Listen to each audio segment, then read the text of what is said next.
చేస్తాను అని చెప్పేసి దేవుడు చెప్తున్నాడు అనమాట. అచ్చుచి అనే పదాన్ని జ్ఞాపకం ఉంచుకోండి. ఈ పదం మీకు మరింతగా అర్థమవడం కోసం చిన్న ఎగ్జాంపుల్ అనమాట. చిన్న పిల్లల్ని తీసుకోండి. వాడు పాకగా ఏం చేస్తారంటే వస్తువులన్నీ అలా ఎదురుగా పెట్టినప్పటికీ ఒక ఆకర్షణీయమైన వస్తువు తన ఎదురుగా పెట్టారనుకో వాటిని చూస్తాడు, కానీ పట్టించుకోడు అనమాట. తన దృష్టి దేని మీదకి వెళ్తుందంటే నేరుగా ఏదైతే ఆకర్షణీయంగా కనబడుతుందో దాని దగ్గరికి వెళ్ళి ఏం చేస్తాడు, దాన్ని పట్టుకోవడానికి తన దృష్టి నిలిపి ఆపి ఏం చేస్తాడు, పట్టుకోవడానికి ప్రయత్నం చేస్తాడు కదా. అట్టి రీతిగా దేవుడు కూడా కొందరి పైన మాత్రమే ఆయన యొక్క దృష్టి, చూడడానికి అయితే అందరినీ చూస్తున్నాడు, కానీ కొందరి దగ్గర మాత్రమే ఆయన దృష్టి అనేది ఆగిపోయి కార్యాన్ని సఫలం చేస్తున్నాడు అనమాట. అలాగే ఈరోజు కూడా ఒక స్త్రీ గురించే మనం నేర్చుకున్నాము. ఈ స్త్రీ ఇదిగో స్త్రీ అందరిలోకెల్లా భాగ్యవంతురాలంట. ఈమె ఎలా ఉందంటే తనకంటూ ఒక రోగం ఉంది.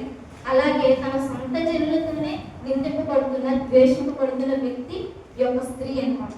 ఈమె మరెవరు కాదు కానీ లేయ. ఈ యొక్క లేయ ఎవరంటే లాబాను యొక్క కుమార్తె అనమాట. ఈ లాబాను ఎవరంటే రిబ్కా యొక్క సహోదరుడు. అయితే ఈ యొక్క ఇస్సాకు రిబ్కా కుమారుడు ఎవరు, యాకోబు కదా. అయితే ఈ యొక్క యాకోబుకి తల్లిదండ్రులు ఏం చెప్తారంటే యాషావుకు భయపడి ఒకవేళ చంపేస్తాడేమో తనను మోసగించిన దాన్ని బట్టని యాకోబుని ఏం చేస్తారంటే నీ మామయ్య పద్దనరాములో నీ మామయ్యని లాబాను ఉంటాడు కదా, అక్కడికి వెళ్ళి నువ్వు అక్కడే పని చేసుకుని ఇంకో లాభానికి 2 కుమార్తెలు ఉన్నారు, వాళ్ళు ఎవరో ఒకరు నువ్వు పెళ్లి చేసుకో అని చెప్పేసి ఒక యాకోబుకి చెప్పి ఏం చేస్తారంటే పంపిస్తాడు అనమాట. వాళ్ళ తల్లిదండ్రులు పంపించినప్పుడు యాకోబు లాభాల దగ్గరికి వచ్చి పని చేస్తాను అని చెప్తాడు. చెప్పినప్పుడు అప్పుడు లాభాన్ని అంటాడు కదా, ఊరికనే నాకు కొలువు చేస్తావా, నీకు ఏం కావాలో చెప్పు, ఊరికనే నా దగ్గర పని చేస్తావా, నీకేం కావాలో కోరుకో అన్నప్పుడు ఈ యొక్క యాకోబు ఏం చేస్తాడంటే ఇదిగో నీ చిన్న కుమార్తె పెద్ద కుమార్తె లాభాన్ యొక్క పెద్ద కుమార్తె పేరు లేయ, చిన్న కుమార్తె పేరు రాహేల్ అనమాట. అయితే ఈ యొక్క లేయ జబ్బు కళ్ళతో ఉంటుంది, రాహేల్ మాత్రం బహు సౌందర్యవతి అంట.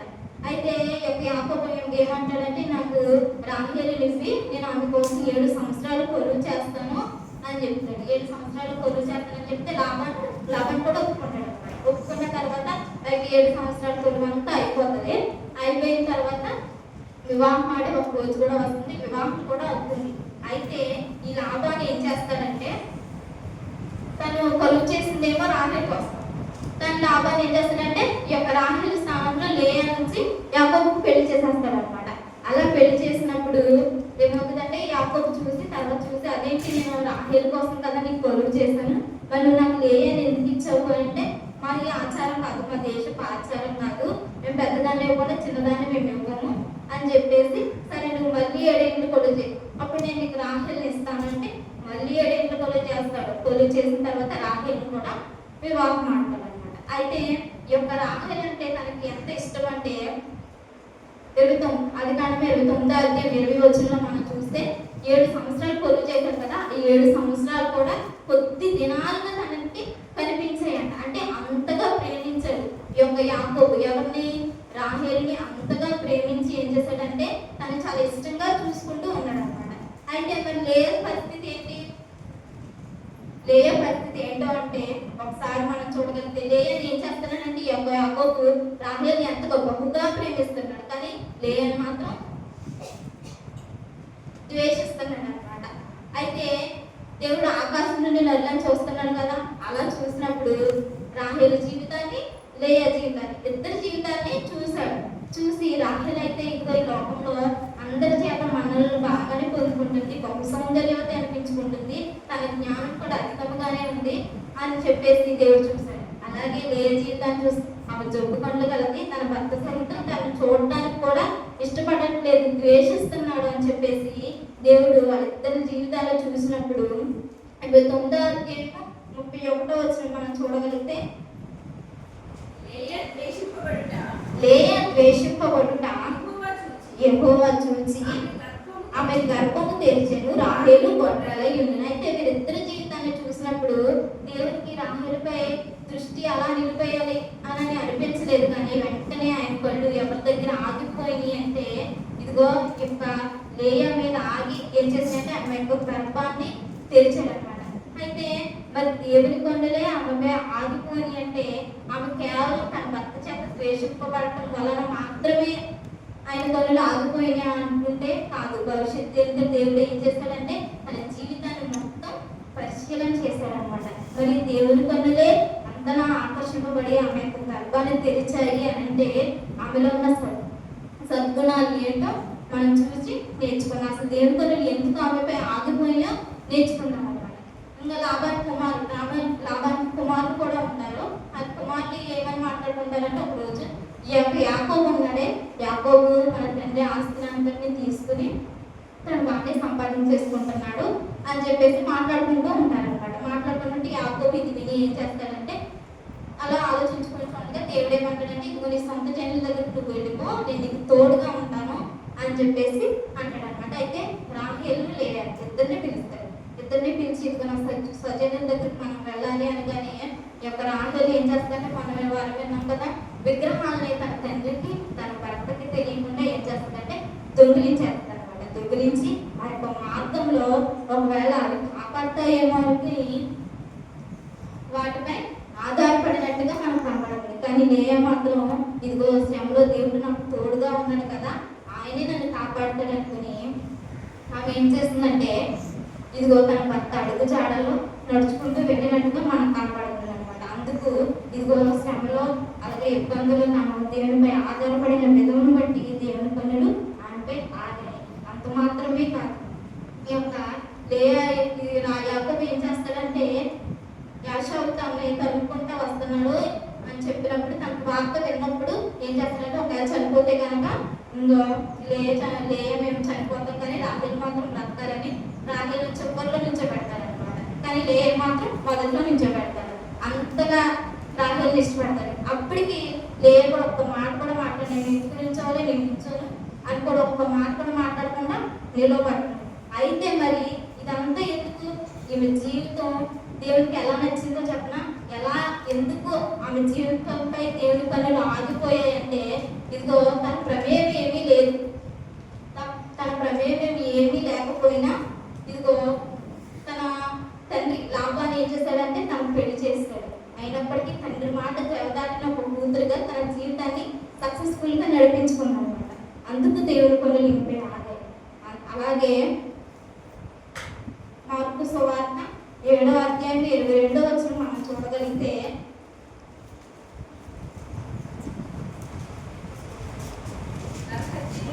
నరహత్యలు, వ్యభిచారములు, లోపములు, చెడుతనములు, కృత్రిమములు, కామధికారము, మస్తరములు, మస్తరము అనే దగ్గర కింద ఏముంది చూడండి ఒకసారి, చెట్ల పండు అని ఉంది కదా. అయితే రాహేలు ఏం చేస్తుందంటే తన సహోదరి పట్ల అసూయ చూపిద్దనమాట. ఇదిగో లేయ మాత్రం తన పైకి జబ్బు గంటలు కలుతాయి అనవచ్చు, కానీ ఆమె ఏం చేసిందంటే చెడ్డ గంటలు కలితే కాదనమాట.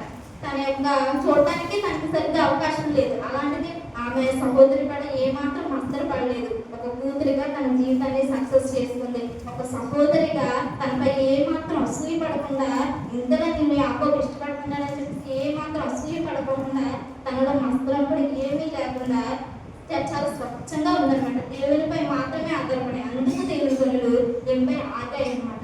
అంత మాత్రమే కాదు, భర్తను కూడా ఏమాత్రం ఒక మాట కూడా నీవు రాహేలుని అంతగా ప్రేమిస్తున్నావు కదా, నన్ను ఎందుకు ఇంతగా ద్వేషిస్తున్నావు అని చెప్పేసి ఒక మాట కూడా తనని ఏ మాత్రం అనలేదు. కాబట్టి ఒక భార్యగా తన జీవితాన్ని సక్సెస్ఫుల్గా నడిపించుకుంది అనమాట. అలాగే యాషాకు తన దగ్గరికి వచ్చినప్పుడు మొదటగా లేయ పిల్లలు నమస్కరిస్తారు. ఆ తర్వాత యోసేపు వచ్చి, తర్వాత రాహేలు వచ్చి నమస్కరిస్తారు. అలాగా తన బిడ్డలకు కూడా గౌరవ మర్యాదలు నేర్పిన ఒక స్త్రీగా తన జీవితాన్ని సక్సెస్ఫుల్గా నడిపించుకుందనమాట.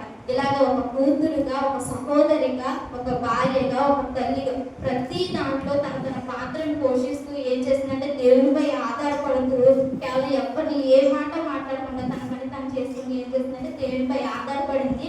కాబట్టి దేవుని పనులు ఆమెపై ఆగి ఏం చేశాడు యెహోవా చూచి ఆమె గర్భాన్ని తెరిచాడు అనమాట. ఆ యొక్క గర్భంలో ఆమెకి ఎంతటి ధన్యతలు ఇచ్చారో తెలుసా దేవుడు. ఇదిగో ఇంకా పిల్లలు చెప్పాను కదా, 12 గోత్రాల్లో 6 ఈ యొక్క లేయ సంతానమే అనమాట. ఆ 6లో కూడా లేవీ ఉన్నాడు. ఈ యొక్క లేవీ నుంచి లేవీలు పుట్టుకొస్తారు అనమాట. అంటే వీళ్ళు ఎవరంటే దేవుని సేవ చేసే ఒక సేవకులు అనమాట. అంతటి ధన్యతను దేవుని సేవ చేసే వారిని ఆమె గర్భం నుంచి ఉద్భవించేలా దేవుడు చేశాడు. అంతటి ధన్యతను దేవుడు ఆమెకు అనుగ్రహించి పెట్టాడు అనమాట.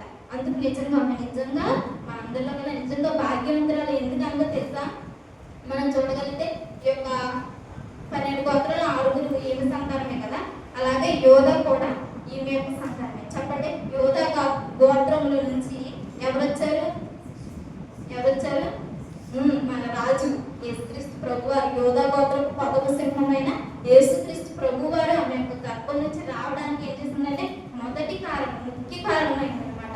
అందుకు నిజంగా ఈమె భాగ్యవంతురాలు. అంతటిగా దేవుడు ఆమెని ఆశీర్వదించాడు అనమాట. అంత మాత్రమే కాదు, ఈ యొక్క కనాను భూభాగంలో అబ్రహాము ఇస్సాకుని పాటు పెడతారు. యాకోబు ఏమంటాడంటే నన్ను కూడా అక్కడే పాటు పెట్టండి నేను అని చెప్తాడు. ఎందుకంటాడంటే తన పిల్లలతో కలిసి క్రీస్తు 2వ రాకడలో లేవడానికి ఏమంటాడంటే నన్ను కూడా అక్కడే పాటు పెట్టండి అని చెప్తాడు. అప్పుడు ఏంటి, ఇది అబ్రహాము ఇస్సాకు యాకోబు దేవుడు నామకరణం చేస్తున్నాడు కదా. వారితో కలిసి క్రీస్తు యొక్క 2వ రాకడలో లేవడానికి దేవుడు ఏం చేశాడంటే ఆమెకి గొప్ప భాగ్యాన్ని ఇచ్చాడనమాట. అంత మాత్రమే కాదు, అక్కడ సారా రెబ్కా కూడా అక్కడే పాటుపెట్టబడతారు. అబ్రహాము, శారా, ఇస్సాకు, రెబ్కా, యాకోబు, లేయగా క్రీస్తు యొక్క 2వ రాకడలో లేవనెత్తబడడానికి దేవుడు అంతటి భాగ్యాన్ని లేయకు అనుగ్రహించి పెట్టాడు అనమాట. అలాగే యేసుక్రీస్తు ప్రభువారి కొన్ని కూడా ఎవరిని చూసాయో ఒకసారి లూకా సువార్త 21వ అధ్యాయం మొదటి వచనం. కానుక పెట్టెలో తమ కానుకలను వేచిన ధనవంతులను ఆయన పారచూచెను. ఒక పేద విధవరాలు 2 గాజులు అందులో వేచుండగా చూచి ఈ పేద విధవరాలు అందరికంటే ఎక్కువ వేసిందని మీతో నిజముగా చెప్తున్నాను. ఇదిగో ధనవంతుల్ని కానుపెట్టిన కానుకలు చూచి అనే పదాన్ని జ్ఞాపకం చెప్పాను కదా. యేసుక్రీస్తు ప్రభు అని కొన్ని ఆమెపై ఆగిని అనమాట. ధనవంతులు వేస్తున్నారు, సామాన్యులు వాళ్ళు కూడా వేస్తున్నారు. వాళ్ళు ఎవరిని యేసుక్రీస్తు ప్రభు వారి పనులు చూడాలని అనిపించలేదు. కానీ అక్కడ పేద విధవరాలు చూసి ఏం చేశాడంటే ఆమెను ధనముగా ఎంచాడనమాట. ధనముగా ఎంచి అందరిలోకెల్లా ఈమెనే ఎక్కువ వేసిందని చెప్పేసి ధనముగా ఎంచాడు. అలాగే మీరు బ్యాక్గ్రౌండ్ ఏంటి? అసలు ఈ పేద విధవరాలు చూస్తున్నా, ఈ యొక్క లేయ జీవితాన్ని చూస్తున్నా, వాళ్ళ బ్యాక్గ్రౌండ్ ఏంటో తెలుసా? ఇదిగో ఒకళ్ళు ఈ లోకానికి కనపడకుండా లోకం చేత ద్వేషింపబడచ్చు. ఇదిగో వాళ్ళకంటే ఏ పేరు ప్రఖ్యాతులు లేవు. అట్టి రీతికి వారి జీవితం కలిగి ఉంది కాబట్టి దేవునిపై మాత్రమే ఆధారపడ్డారు కాబట్టి దేవుని పనులు వారి యొక్క జీవితాన్ని చూచాయి ఘనముగా ఎంచడనమాట. వీళ్ళు పైకి బాగోలేకపోవచ్చు, కానీ వీళ్ళు ఏంటంటే అంతరంగ సౌందర్యం కలిగిన స్త్రీలుగా దేవునికి కనపడ్డారు. కాబట్టి దేవుని యొక్క పనులు నేరుగా వారి మీద ఆగి వాటికి ఘనముగా ఎంచారనమాట.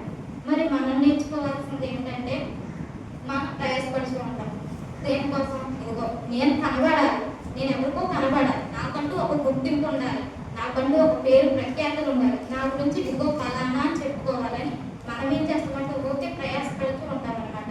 అయితే దేవుడు నీతో నాతో చెప్తున్నది ఏంటో తెలుసా? ఇదిగో నా నిమిత్తం నువ్వు ప్రయాసపడు అని చెప్తున్నాడు. ఈ లోకానికి నువ్వు కనబడాలని అనుకుంటున్నావు కదా, అయితే నువ్వు నా కంటికి కనబడవు చేస్తా అని ఈరోజు నీతో నాతో దేవుడు మాట్లాడుతున్నాడు అనమాట. ఎప్పుడైతే మనం ఈ లోకానికి కనబడకుండా తగ్గింపు స్వభావంతో ఉంటామో అప్పుడు మాత్రమే దేవుడి కంటికి మనం కనబడతామో అప్పుడు దేవుడు ఘనముగా యొక్క స్త్రీలను ఏ విధంగా అయితే ఎంచాడో మనం కూడా ఎంచే ఒక రోజు ఉంది. అది ఇట్లా సంబంధమైన దేవుడు మాత్రం కాదు, కానీ మనముందు దేవుడు మెప్పును మనం పొందుకుంటాం. ఆయన మెప్పే మనకి ఎంతో గొప్ప ఆశీర్వాదం అనమాట. ఈ ఘనతను దేవుడు అనుగ్రహించి పెడతాడు. అలాగే వారి ఇరుగు జీవితాన్ని ఎవరి జీవితాన్ని మనం పరిశీలిస్తున్నప్పటికీ వారు ఏం చేస్తారంటే కేవలం దేవుడు ఏదో గొప్పగా ఉన్న వాళ్ళని పేరు ప్రఖ్యాతులు కలిగిన వాళ్ళని చూడాలి, కానీ ఎవరైతే తగ్గింపు స్వభావాన్ని కలిగి ఉంటారో వాళ్ళని మాత్రమే దేవుడు చూస్తున్నట్టుగా మనకి యొక్క వాక్కులు అర్థమవుతుంది. కాబట్టి మనం తగ్గించి ఎవరైతే తాను తగ్గించుకుంటాడో హెచ్చింపబడతాడో అన్న రీతిగా ఆ యొక్క వాక్యాన్ని మనం జ్ఞాపకం చేసుకుంటూ మనం తగ్గించుకుంటూ ఇదిగో దేవుడు హెచ్చించే ఒక రోజు ఉందని చెప్పేసి ఈ లోక ప్రయాస కోసం మానేసి ఇదిగో మళ్ళీ నేను ఎందుకు చెప్తున్నాను, ఈ లోకానికి మనం కనబడాలి అని అనుకుంటే దేవుడి దృష్టికి ఏ మాత్రం కనబడని వారముగా మనం ఉంటున్నాం అనమాట. కాబట్టి ఈ రోజు దేవుడి దృష్టి మన మీద పడకపోవడానికి కూడా కారణం అదే.